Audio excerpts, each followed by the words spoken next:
Qu'est-ce qu'on sait de Dieu? Ça, c'est intéressant. Qu'est-ce qu'on sait de Dieu? Bon, ok, ça vous va? Allez.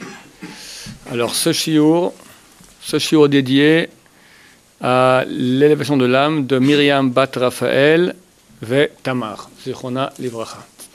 À la question de Eyal, notre Hachem Eyal, un jour tu vas te marier et tu auras une femme que tu aimeras beaucoup, elle aussi. Et je te pose une question, qu'est-ce que tu sais ou sauras d'elle? Ou qu'est-ce que tu sais de tes parents? De n'importe personne qui est proche, qu'est-ce qu'on sait? Encore mieux, qu'est-ce qu'on sait de nous-mêmes? Qu'est-ce qu'on sait de nous-mêmes? On sait comment on réagit, on sait comment on parle, mais on ne sait pas qui nous sommes.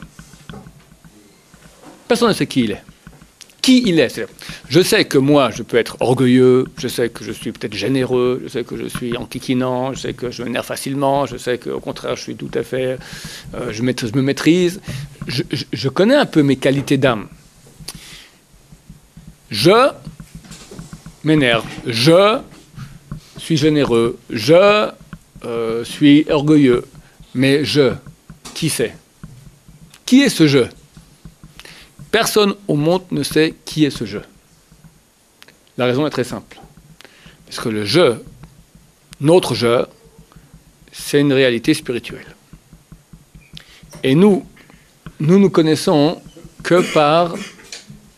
Nous ne connaissons les choses que par nos yeux de chair. C'est vrai qu'à un certain âge dans la vie, on commence à développer un peu notre esprit, notre raison. Mais on n'est pas capable de voir les choses qui sont métaphysiques. Les anges, Dieu, l'âme. Donc je ne peux pas le voir. Ce que je sais, je peux connaître des choses qui sont matérielles. J'ai un corps. Bon, ça je reconnais. Je peux entendre une onde sonore, c'est de la matière. La lumière, les photons, il y a quelque chose, il y a une onde, il y a peut-être même des particules. Une chose qui n'a aucune incidence matérielle, je n'ai pas la moindre idée de ce que c'est. Néanmoins, je me connais, je sais quelle sorte de caractère j'ai, je connais ma femme, je connais mes parents. Alors c'est quoi je connais? Il y a une sorte de réalité que j'ignore totalement, mais elle s'exprime. Elle s'exprime. Moi, je me connais parce que je sais ma réalité, comment elle réagit face à certaines choses. J'ai expliqué ça très très souvent, quelle est la chose la plus intime qui sort de je? C'est ma volonté. Ça, c'est vraiment l'expression première de je. Qu'est-ce que je veux? Comme j'expliquais aussi dans différents cours, tout le monde veut. Le je, qui veuille ou qui ne veuille pas, il veut. Même s'il dit qu'il ne veut pas, il veut ne pas vouloir, mais il veut. Ça, c'est indépendant de lui, c'est malgré lui. Maintenant, ce qu'il veut, c'est lui qui gère. Il a en tout cas, dans une certaine mesure, une amplitude de choix, une certaine mesure. Il y a des parties qui sont déterminées, mais il y a une certaine mesure où il est complètement libre de choisir ce qu'il veut. En cela, il est à l'image de Dieu. Dieu est totalement libre de choisir, nous sommes totalement libres de choisir dans une certaine mesure. Dans cette mesure, on est comme Dieu. Pardon?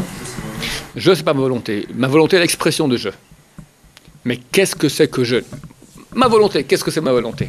La neshama n'est pas volonté. La neshama, elle est à l'origine de la volonté. La volonté sort de la neshama. Volonté, c'est une volonté, d'accord, mais elle est à l'origine. Mon je, il s'exprime. C'est la raison de la volonté. C'est la source de la volonté. Une prolongation de... C'est la source de la volonté. Tu sais maintenant ce que tu veux. Tu dois. Ce que tu dois, peut-être, je ne sais pas. Non, ce que tu veux, tu sais. On ne perçoit pas. C'est-à-dire que la possibilité d'être, c'est après de percevoir que ce qu'on fait a une réelle... Mais tu peux te percevoir. Tu peux te percevoir. Je perçois que j'ai envie, que j'ai pas envie, que je désire, que j'ai une volonté. J'ai pas une volonté. On devrait vouloir. Les gens nous disent qu'on devrait vouloir. Non, non. Quand je parle maintenant de Neshama, je parle de Ruach. Toi, tu parles maintenant, il y a 3 niveaux. Nefesh, Ruach, Neshama. Nefesh, c'est les pulsions physiques. Neshama, les pulsions spirituelles. Nous, on est entre les deux. Quand je parle de moi qui décide, c'est Ruach. Ruach va décider, est-ce que je vais suivre maintenant la pulsion Neshama, divine, ou la pulsion matérielle, animale. Ce Ruach, il est libre de choisir. Qu'est-ce qu'il est? Je ne sais pas, mais il est moi. Quand on dit Ruach, c'est moi. Moi, je veux. Ma volonté est expression de ce je. Alors, qu'est-ce qu'il est que ce je? Personne ne peut te le... On ne sait pas. On a donné un nom. Ruach, ok. Du vent, d'accord. Ruach signifie du vent. Du vent. Ça veut dire quoi? Tu peux voir du vent, tu peux voir du vent. Tu peux voir son expression. Tu vois que les arbres, ils bougent. Tu sens que ça souffle, d'accord. Ton chapeau qui s'envole, d'accord. Tu peux. Mais tu peux le voir, le vent, on ne peut pas le voir. De même, mon Ruach, il s'exprime. Idem Dieu. Dieu, dans sa réalité... qu'on appelle cela Amitato Idbarach, sa réalité quand on émet, sa vérité, réalité et émet, c'est la même, et réalité et vérité, ce sont des mots synonymes. Dans sa vérité, béni soit-elle, on n'a pas le droit de parler de lui, ni même d'y penser. Donc on n'y pense pas. On en parle en... On fait ça ratso vachov, c'est-à-dire tu parles sans en parler, tu touches comme ça la pensée, un tout petit peu, mais on n'a pas le droit. Pourquoi? En tout cas, pas commencer à réfléchir là-dessus. Pourquoi? Sur ce qu'il est. Pourquoi? Parce que, étant à l'origine de tout, nous ne pouvons pas nous mettre à l'extérieur de cela et commencer à analyser. C'est déjà faux. Donc, on ne parle pas de ça. Et de même que le jeu, qui a des milliards de milliards, plus à l'infini, d'accord, en plus petit, d'accord, il n'est pas appréhendable, je ne peux pas savoir qui il est, de même Dieu. Maintenant, de ce Amitato Idbarach, de Dieu va sortir, il y a une volonté. Il y a une volonté, une expression, qu'on appelle l'infini. Or en sof, lumière infinie. Là, les gens peuvent donner un nom. Lumière infinie. Ce n'est pas une lumière comme on voit, c'est une chose tout à fait incompréhensible. De cette lumière infinie, on rentre dans des considérations extrêmement... Étant infini, on va parler un peu de choses profondes, pourquoi pas. Lorsque... Je crois un peu dernièrement, les premiers versets de la Torah. Bereshit bara Elokim. Le mot Bereshit, c'est une création. C'est marqué Basara Ma'amaot Nivra Olam. En 10 paroles, le monde a été créé. C'est-à-dire que normalement, on devrait lire 10 fois dans le reste de la création, Vayomer Elokim, Dieu a dit, Elokim a dit. Ici, on compte, on verra que c'est faux, c'est marqué que 9 fois. Chazal explique, le premier, c'est Bereshit. C'est aussi une parole. Simplement, il n'y a pas encore de réalité à laquelle on s'adresse.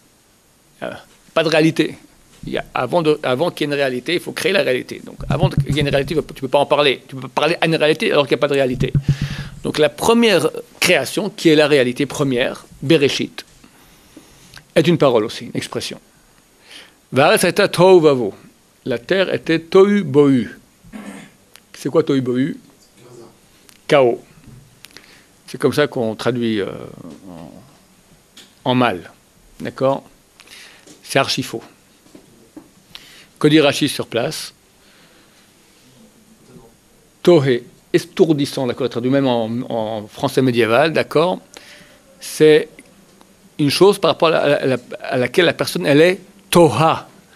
Toha, elle est en situation d'hébétement, d'étonnement, ne sachant pas comment appréhender cela. La réalité, nous dit la Torah, lorsqu'il y a eu Bereshit, tout était en potentiel, le magma, d'accord, c'est même avant le magma, le Rambam explique que c'est le Iouli. Iouli, c'est une notion que les Grecs avaient, c'était la première création qu'il y a eu, duquel tout le reste est sorti. Donc une réalité qui n'est pas matérielle, bien sûr, qui est infinie, qui est la plus proche de Dieu dans la création, et en elle se trouve en potentiel tout. Eres v'shamayim. Tout ce qu'il y a du ciel, tout ce qu'il y a de la terre, tout ce qui est métaphysique et tout ce qui est physique.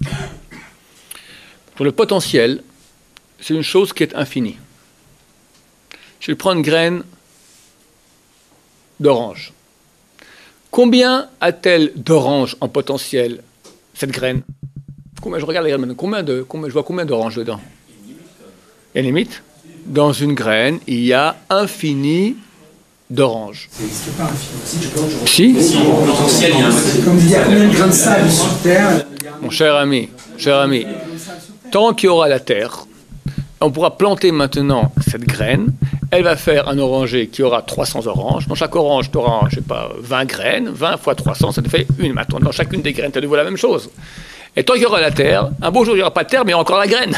La graine, elle dit, j'ai encore beaucoup de potentiel infini à réaliser. On dit, désolé, il n'y a plus de terre. Bon, ok, alors je rentre à la maison. Mais néanmoins, son potentiel, il est là, il est infini. Elle réalise une partie de son potentiel. Une partie, mais une autre partie qui reste potentielle aussi. Elle l'a envoyé. Le potentiel qu'elle avait, elle l'a transmis à ses enfants. Chaque potentiel est infini et est toujours invisible. Parce que quand tu regardes la graine, tu dis à un esprit non averti, tu lui dis, voilà, dans cette graine, il y a maintenant des milliards de tonnes d'oranges. Et puis il dit, t'es fada. Si tu l'expliques, non, parce que c'est un potentiel. Ah bon, ok, un potentiel. On ne le voit pas. Maintenant, il est clair qu'il n'y a aucune raison qu'un potentiel qui est infini rentre dans le fini. Le fini est extrêmement limitant, vu qu'il est limité. Donc il n'y a aucune raison qu'un infini devienne fini. Le monde, il est infini. Bereshit, création infinie, potentiel, parce qu'il est le potentiel du monde entier. Dieu va faire une chose, il va créer une force, un besoin, que l'infini potentiel ait envie de se réaliser en fini. Chacun de nous qui a des forces potentielles tend à vouloir les réaliser. Et s'il ne se réalise pas, il est frustré. Pourquoi? Là, c'est l'infini. L'infini, il est infini. Non, mais je veux réaliser. Pourquoi? C'est une constante, une force constante que Dieu a mis dans l'univers, que l'infini tente à vouloir se réaliser. Bien que c'est anormal, parce que l'infini a avantage à rester infini, plutôt que fini. J'ai un réalité potentiel infini, ça me suffit. Nous dit non, tu ne veux pas rester qu'au potentiel, tu veux être réel, parce que toi maintenant tu as été contaminé par le virus que Dieu a mis, d'accord? Qui rend qu'il y a un besoin dans la réalité de passer d'infini à fini. Ok, ça s'appelle Bohu. La terre et le ciel étaient à l'état de Tohu, ça veut dire une réalité inappréhendable, parce que l'infini on ne peut pas le voir, on ne peut pas l'appréhender, il est infini, on ne peut pas, inappréhendable. Dieu va créer maintenant un besoin dans une force qui va faire que l'infini potentiel, le potentiel ait envie de se réaliser en réel. Cette force s'appelle Bohu. En elle est. Bo, en elle, en lui, Hu est. Tout ce que je vous dis maintenant, c'est le pérouge du Ramban, du Nachmanide, sur ces versets. Et Rashi en hyper concentré, bref. Bohu, en lui est quoi? En lui est la réalité. Être signifie déjà être réel.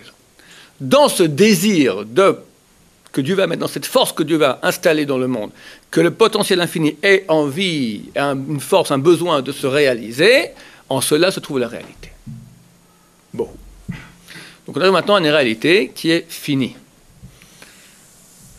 La mystique juive appelle cela le Tzimtzum. C'est quoi le Tzimtzum? Le Tzimtzum signifie tout simplement que dans l'intérieur de la lumière infinie première, le Or En Sof, il y aura une rétractation pour laisser à l'intérieur une sorte de bulle dans laquelle il n'y a pas de lumière. Mais lorsque j'ai une bulle, quand je dis bulle, attention, c'est certain qu'on ne parle pas de ça. On parle dans les réalités spirituelles. Il n'y a pas d'espace, il n'y a pas de cercle, il n'y a pas de bulle. On parle maintenant on parle très haut dans les réalités spirituelles, et tout ce que je dis, ce sont des exemples, presque à l'infini, de la réalité que nous ne pouvons pas saisir. Mais néanmoins, ce que nous pouvons saisir, c'est qu'il y avait une réalité infinie dans laquelle il y a eu tout à coup un arrêt. La lumière de Dieu infinie, clac, Dieu met stop. Il y a lumière et il y a non-lumière. Que permet le non-lumière? Il permet maintenant à voir la lumière. Lorsqu'il y a une lumière qui est infinie, toi étant fini, tu ne peux rien voir. Regarde le soleil dans les yeux, tu es aveuglé. Qu'est-ce que tu mets? Un écran, un filtre. Tu peux le voir.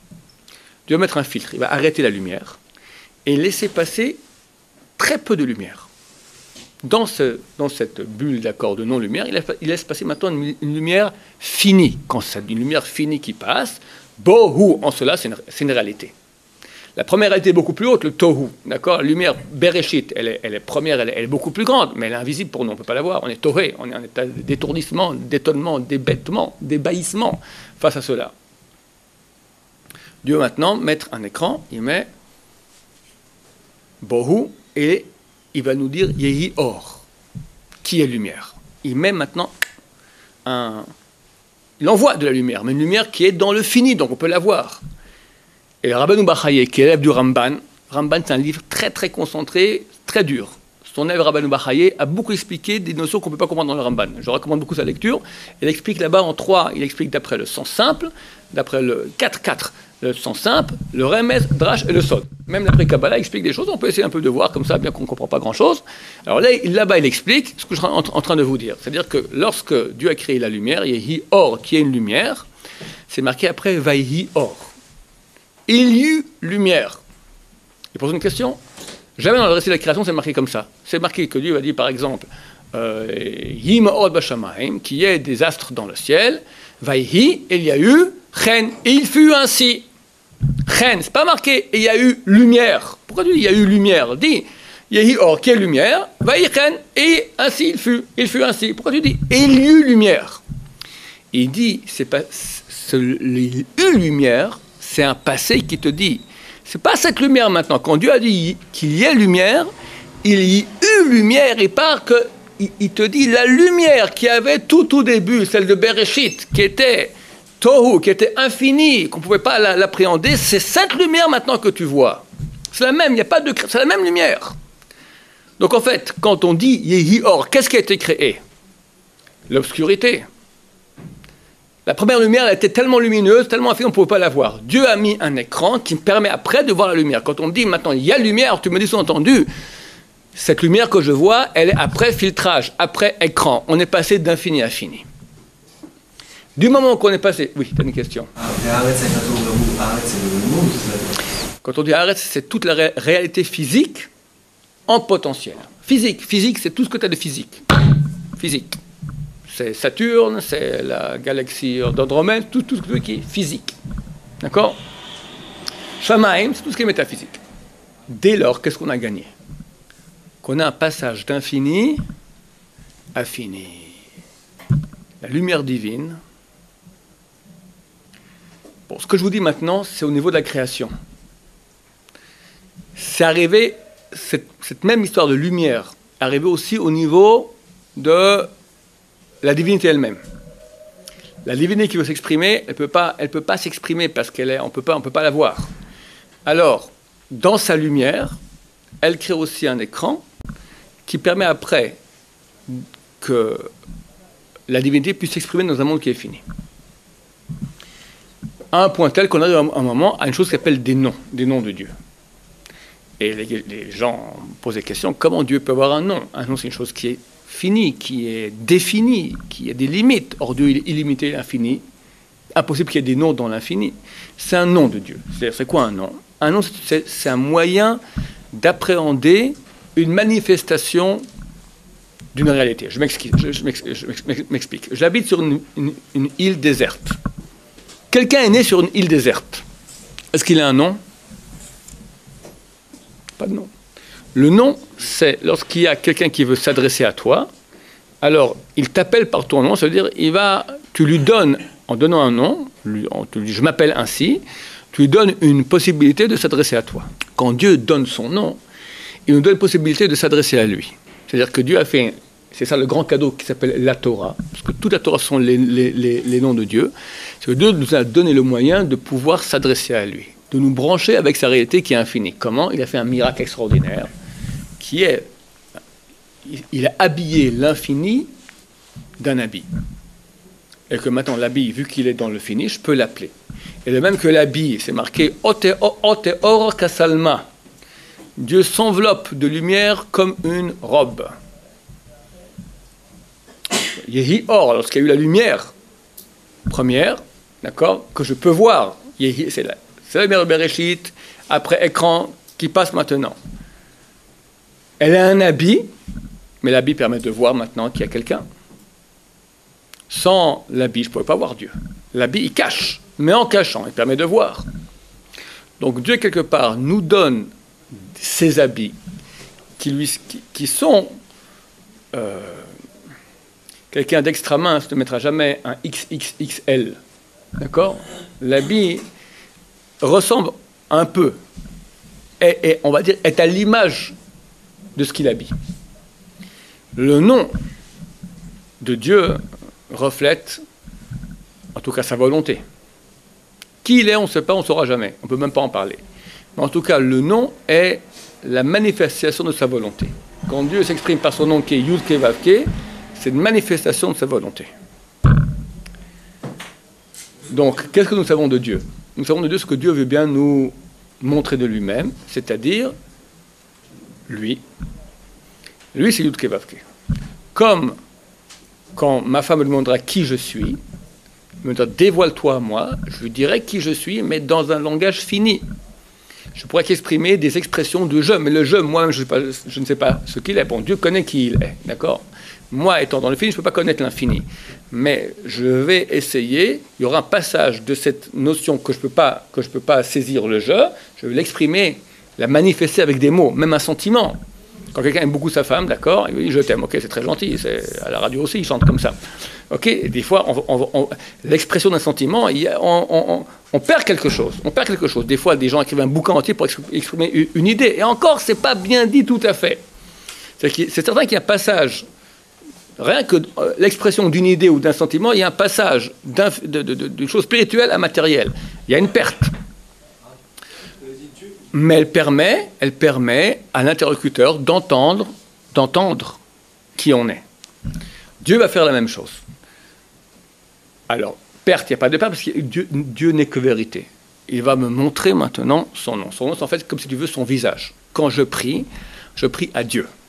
Mais Dieu, dans son infinité, il est insaisissable, il n'a même pas de nom. Alors, comme quand je parle à quelqu'un, je parle à lui, et quand je comprends que je parle à lui, tout le monde comprend que je ne parle pas à ça. Ça, c'est rien, c'est de la chair. Je parle à lui, par le biais du visage, je parle à Dieu par le biais de son nom. Et lui et son nom font un. Comme mon visage et moi-même font un, quand je suis malheureux, ça se voit. Quand je suis heureux, ça se voit. Il y a une certaine unité entre l'âme et notre visage. Visage se dit en hébreu panim. C'est la même lettre que le mot pnim qui est l'intérieur, parce que l'intérieur se voit par le visage. C'est l'expression de mon intérieur. De même, le nom de Dieu est l'expression de lui, avec la nuance que mon âme et mon corps sont liés d'une liaison X. La liaison qu'il y a entre Dieu et son nom, elle est absolument totale. Ce que Dieu est dans son nom. Totalement d'une unité qui est la plus grande unité qu'il puisse y avoir imaginable possible. Oui. Si quelqu'un me demande qui je suis vraiment, la partie de la vie qui je me le plus, c'est ce qui est intime. Ce qui est intime, c'est ce que je suis vraiment. Ouais. Attends, toi, maintenant, tu vas dévoiler. Ta femme, elle veut connaître la chose la plus intime qu'il y a. Tu vas lui dire quelque chose. Tu vas t'exprimer. L'expression que tu vas dire, c'est forcément pas je. C'est pas mon avis. C'est pas je. Bien sûr, c'est un habit. Tu exprimes je. Ça se rapproche. Ça se rapproche. Mais il y a une traduction. Il y a une traduction déjà. Ça se rapproche. Il y a une distance entre je et je veux t'exprimer, ma chère femme, ce que je suis de la façon la plus sincère qu'il y a. Le maximum. Et ça sera déjà un mensonge. Ah non, ça sera déjà un mensonge. Attends, j'ai dit que Dieu, l'habit qu'il donne, c'est son nom. Il est beaucoup plus proche. Il est totalement ce qu'est Dieu, beaucoup plus que l'expression que je peux donner de moi-même. Ce que moi je veux dire, de ce que je suis à ma femme, c'est à des milliards de kilomètres moins proche que le nom de Dieu, Yud Ke Vav Ke, que dans la mesure où Yud Ke Vav Ke est l'expression de Dieu. Pourquoi? Parce que Dieu lui-même, sa lumière infinie, elle habille Yud Ke Vav Ke. Moi, mon visage, sans qu'il y ait mon âme, c'est un corps mort, c'est rien, c'est un morceau de chair. Alors la neshama vient et ça vit. Et les yeux sont pétillants. Un œil mort et un œil vivant, il pétille, il est vivant, d'accord? Le nom de Dieu n'est rien, absolument rien, si ce n'est que Dieu l'habite. et qu'il n'est que l'expression de Dieu. L'expression, mais une expression vraie. Dieu, il est émette.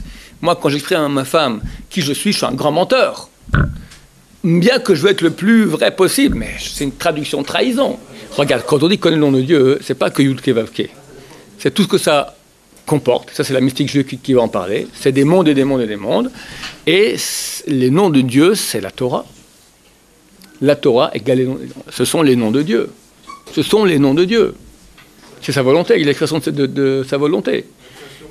Et les 5 livres, c'est certain que les 5 livres de la Torah ont une correspondance avec le nom de Dieu. On a 5 âmes. Nefesh, Ruach, Neshama, Chayer, Chida. On a 3, mais les 2 plus hautes sont tellement hautes qu'on ne les compte pas d'habitude. Mais en tout, on a vraiment 5. D'accord ? Maintenant, de même, le nom de Dieu, il est composé. Parce que tout est composé comme ça. Tout le monde, il est fait comme ça. C'est la trame du monde. La chose la plus haute qu'il y a dans le nom de Dieu, c'est sur le Yud, il y a un Kotz. Il y a une petite épine, un Kotz, d'accord, une petite pointe qui monte. C'est la chose la plus haute. Parce que plus une chose est haute, moins elle apparaît. Plus une chose elle est spirituelle, plus elle est l'infini, moins tu la vois. Ok ? Alors, après Mashiach, on montrera un degré qui est supplémentaire. À la fin, je vais t'expliquer, lentement je vais expliquer. Attends, je finis avec, après je te réponds. Le nom Yud-Ké Vav-Ké, donc il est fait aussi de ces 5 choses. Le Yud, ça correspond à Yachida. Après, le cos du Yud, la pointe du Yud. Après, Yud-Ké Vav-Ké. De même, on a 5 livres de la Torah. Bereshit, Shmot, Vaikra, Baimar Dvarim. Plus haut. C'est la Bereshit, c'est la base, c'est la base de tout. D'accord ? L'expression de Dieu. Ça aussi, c'est un truc que j'ai expliqué un jour, un très beau chidouche, que quand tu t'exprimes, bon, je vais t'en expliquer cela rapidement. Quand tu t'exprimes, qu'est-ce qui se passe ? Tu fais un peu, on va dire autrement. Lorsque Dieu a créé le monde, comment il a créé ? Avec la parole. En fait, les petits-enfants croient que Dieu avait une barbe, et il y avait une bouche, et qu'il y a une voix, que la lumière soit, qu'il y a eu la lumière, d'accord ? C'est pas du tout comme ça. Quand on parle de parole, ça veut dire, c'est quoi parole ? Parole, c'est passage de potentiel à réel. Dieu avait un désir, il avait une volonté, elle s'est réalisée. La réalisation s'appelle parole. C'est pour ça qu'en hébreu, on va appeler les objets chafetz. Chafetz égale désir. Ou bien davar. Davar, c'est objet, ça fait aussi parole. Parce que la parole de Dieu, c'est en fait la réalisation de la pensée. La réalisation, c'est-à-dire on l'a rendu davar, on l'a rendu objet. Tous les objets, ce sont tous des dvarim, des paroles de Dieu. Dans la parole, quand on parle, il y aura 5 étapes. Premièrement, la volonté, le désir de parler. Ensuite, la pensée, c'est tous les mots que tu vas utiliser, les noms que tu vas prendre. Après, la voix, le cri ici, quand les cordes vocales, c'est quand modulé par la bouche. Ah, d'accord, c'est quelqu'un, on lui enlève tout. Alors, on l'a bâillonné. Ce qui sort d'ici, d'accord, ça sort de là. Après, la bouche, ça module, et la parole qui va sortir. 5 étapes. La volonté, la pensée, le cri, la modulation, et la parole qui sort. La volonté, c'est pour Bereshit. Première chose, pour Réchit. Bereshit, c'est mis pour Réchit, pour une chose première, la volonté, la motivation. Ensuite, Shemot, les noms. Vaikra, le cri. Pourquoi on dit cri en français avec le mot Vaikra ? La même racine exactement. Le cri, c'est-à-dire la parole non modulée. Après, Bamidbar, dans le désert. Hein? Bamidbar, Bamedaber, les lettres sont dans l'action de parler. Donc c'est marqué à la fin de Parashat Nasso, donc la deuxième Parashat Bamidbar, Vaishma Moshe et Kol Hashem Middaber. Middaber, c'est Midbar. Middaber, que la parole de Dieu est en train de parler avec lui. Ve'elu advarim, Moshe Dvarim, les paroles qui sortent. Donc, la Torah est en fait le moyen de réalisation de la volonté de Dieu. C'est ça, c'est la divinité qui s'exprime. Donc comment je suis arrivé à tout cela ? Toi, tu voulais connaître plus profond. Ok, alors maintenant tu as aussi des niveaux. Tu as des niveaux d'études de Torah aussi. Correspondent à ça ? Il y a 4 mondes. D'accord ? Correspondent aussi à avec la petite source au-dessus, ça nous fait 5. Qu'on appelle aussi Tanta. Tanta, Ta'amim Nekudot, Tagim Nekudot, Ta'amim nekudot, tagim, otiyot. Le monde le plus haut, c'est les niveaux, d'accord? C'est Te'amim. Te'amim, c'est la mélodie. Tu vois que dans le Sefer Torah, tu ne la vois pas, c'est pas marqué. C'est tellement haut que c'est pas marqué. Après, on commence à baisser, ce sont les points. Ils ne sont pas marqués non plus, les voyelles. Après, on descend de monde, alors on commence à voir un tout petit peu, c'est les tagim, c'est les petites couronnes qu'il y a sur les lettres. Après les lettres. Et autour, c'est l'infini. Maintenant, nous, on est dans le plus bas des mondes, Asiya. Le premier homme à la création avait la tête déjà dans la divinité. Il avait le corps qui était encore dans les mondes plus bas. Lorsqu'il a péché, tout est descendu. À l'époque messianique, on va remonter à un certain niveau, et après, qu'est-ce qu'on va faire? On va tous complètement s'unir, rentrer complètement dans la connaissance de Dieu, le monde le plus haut qu'il puisse y avoir. Jusqu'après, ça monte, etc. Donc aujourd'hui, on arrivera tous à une connaissance de Dieu, mais connaître Dieu tel que lui se connaît lui-même, seul lui peut se connaître. Mais vu que Dieu est infini, on aura une connaissance progressive infinie. T'imagines ça? C'est parce que chaque jour sera 24 fois plus intense que le jour d'avant. Et tu vas connaître Dieu dans l'infini, sans cesse. Quand tu as compris un marcha, tu as une joie, tu as compris tout coup. Pendant une heure, tu bosses sur un truc, tu as compris. Ça donne une joie, quelque chose de spirituel. Là, ça sera... Comment, quand on pense à ça, quelqu'un peut se dire, je préfère maintenant... Dieu se moque de nous, d'accord? Il nous dit, je te laisse choisir maintenant entre un bonbon, c'est un bonbon, d'accord? Un petit plaisir matériel ici de ce monde-là par rapport à moi. Infini. Et on tombe dans le panneau avec tout ça. Oui. La question de dire, quand on dit dans la Mida, à quel dosh, à quel agadol, Gibor, Vanora, que part on donne des qualités. Il y a une garde en brachot qui dit. Alors, ta question, comment c'est-il que dans la Amida, il est marqué Hakel, le Dieu, Hagadol, le grand, Hagibor, le puissant, Vanora, le redoutable. On donne maintenant des qualités à Dieu, des adjectifs, des qualificatifs. Or, il est infini. On lui donne deux réponses. D'abord, c'est que du moment où Dieu a donné un nom, Yudke Vavke, on peut en parler. Mais il faut faire attention comment on en parle. Il y a une Gemara dans Brachot qui raconte qu'un jour, un rabbin est venu prier, il est en Sha'ar Tzibour, il a dit Hakel, Hagadol, Hagibor, Vehanora, Vehadir,